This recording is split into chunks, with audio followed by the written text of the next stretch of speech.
Alors je suis avec Gilles Simon, directeur général de la Cité internationale de la bande dessinée et de l'image, ici à Angoulême. Est-ce qu'on peut juste rappeler ce qu'est cette cité? Alors la Cité internationale de la bande dessinée et de l'image, c'est un établissement public qui réunit le musée de la bande dessinée, le musée français de la bande dessinée, qui expose des planches originales, des imprimés, qui est riche de 10 000 planches originales, ce qui est la plus grande collection en France et sans doute en Europe.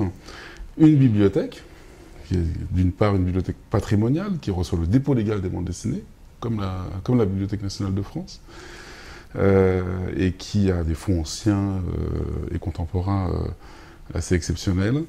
Une bibliothèque publique, qui prête des bandes dessinées, 30 000 bandes dessinées pour les particuliers, mais aussi pour les collectivités, les établissements scolaires, etc. Une résidence d'artistes, la Maison des auteurs, qui reçoit des auteurs de bandes dessinées, d'animation et d'illustration en résidence pour des projets personnels. Et puis une librairie, une très grande librairie, un cinéma, qui est le cinéma d'art et d'essai d'Angoulême. Et puis un restaurant. C'est vraiment une ville dans la ville. C'est ça. Tournée sur l'image et la bande dessinée. C'est pour ça que c'est la cité de la bande dessinée et pas le centre de la bande dessinée. Et alors chaque année, vous co-organisez avec le pôle Magélis, le pôle image Magélis, vous co-organisez l'université de la BD. Voilà. L'université, c'est la 6e édition cette année. Et c'est la 3e que nous faisons avec le pôle image. Auparavant, on l'organisait seul. Et il y a une certaine complémentarité de point de vue entre Magélis, qui est, disons, le versant économique et formation du pôle image, nous étant le versant patrimoine et culture. Cette université vous tient à cœur, donc c'est donc la 6e édition. Pourquoi est-elle si importante? Et on sent que chaque année, justement, elle se développe de plus en plus. C'est un moment un peu privilégié. C'est le début de l'été, on sort d'une saison assez chargée avant de rentrer dans la torpeur estivale. Un moment pour faire une pause, on s'arrête, on réfléchit, comme dans 01. Et l'interprofession, donc les éditeurs, les auteurs, les bibliothécaires, les libraires, se pose un moment pour réfléchir à une question particulière. L'année dernière, c'était la place de l'auteur dans le secteur. Cette année, on l'a consacré au manga. Alors le manga, pourquoi justement? Alors le manga, pourquoi? Parce que c'est un domaine de l'édition qui a connu une explosion il y a déjà un certain nombre d'années, mais qui a depuis bouleversé le paysage éditorial français. Il a ses manifestations, comme Japan Expo, dans quelques jours d'ailleurs. Mais ici, on n'avait jamais vraiment étudié en profondeur ce sujet-là, ce sujet particulier. On l'a toujours abordé. C'est-à-dire quand on a parlé du transmédia, par exemple, on a abordé la question du manga. On a aussi organisé une journée d'études sur le manga au Salon du Livre. Mais ici, on ne s'était jamais vraiment beaucoup penché sur la question, enfin en tout cas de façon aussi globale. Et on pensait qu'il était vraiment temps de se retourner sur cette période, surtout qu'aujourd'hui on constate une certaine stabilisation du marché, et d'autant qu'en plus il est très peu représenté dans les collections du musée, par exemple. Pas de la bibliothèque, on a une collection de mangas absolument extraordinaire, mais dans le musée, parce que les originaux de mangas circulent très peu.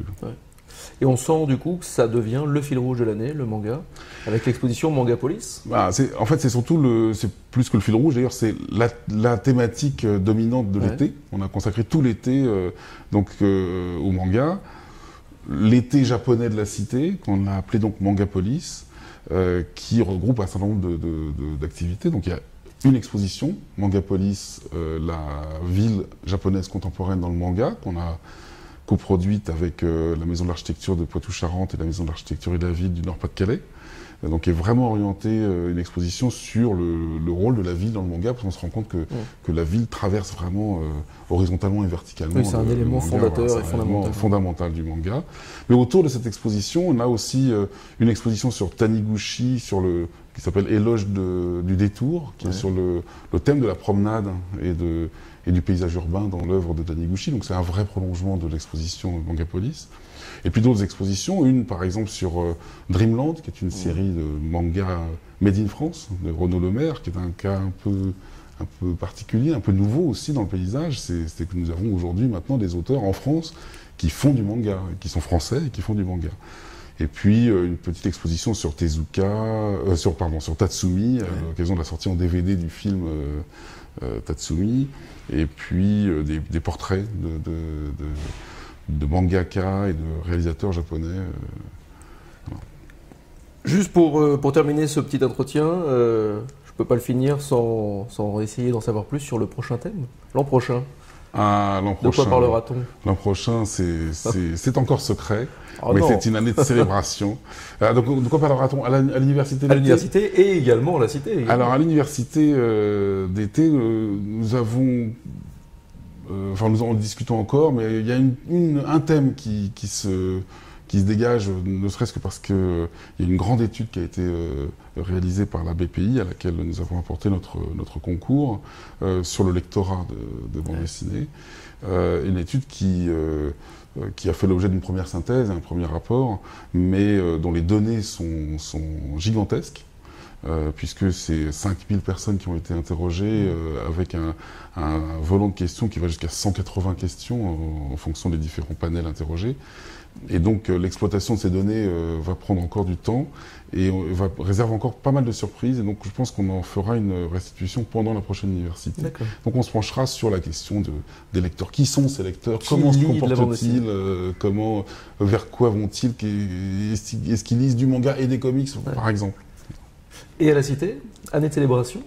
Alors, il y aura une célébration. À vous de chercher dans le calendrier des célébrations ce que l'on fêtera en 2013 dans le domaine de la bande dessinée. Ce sera un beau thème. Et puis, quelques autres surprises. L'hiver prochain, par exemple, on va commencer l'hiver prochain avec une très belle exposition. Nous avions l'hiver dernier, pendant le festival, 2 grandes expositions. Une sur les auteurs de bande dessinée qui étaient peintres. L'autre, c'était le musée privé d'Art Spiegelman. L'année prochaine, on va revenir à la peinture, mais avec une exposition très particulière qui va associer, mais vraiment associer dans les mêmes œuvres, des œuvres toutes inédites et réalisées pour la circonstance, de très très grands artistes contemporains et de très très grands auteurs de bande dessinée. Bon, ben on va suivre ça de près, de très très près. Voilà. Merci Gilles Simon. Merci à vous. Merci.